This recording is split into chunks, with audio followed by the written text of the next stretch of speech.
শুভ দুপুর বন্ধুরা, তোমরা কেমন আছো? প্রতিদিনের মতো আজকেও আমি চলে এসেছি ছোট্ট শর্ট ভিডিও নিয়ে। দেখো আজকে আমি কি রান্না করলাম। তোমরা সবাই প্রথমে ভাত দিয়েছি থালায়, তারপরে আলুর চোখা, একটু রসুন সোমবার দিয়ে থোড় ভাজা করেছি, আর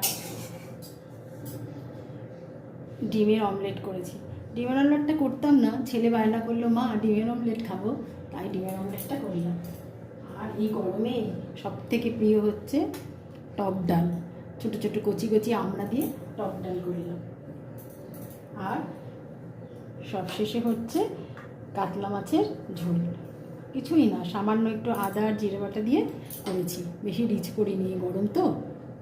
এই হলো আজকে আমার দুপুরের খাবার। কেমন হলো জানাবে, আমার পাশে থাকবে, আমাকে ভালোবেসে লাইক করবে। Thank you.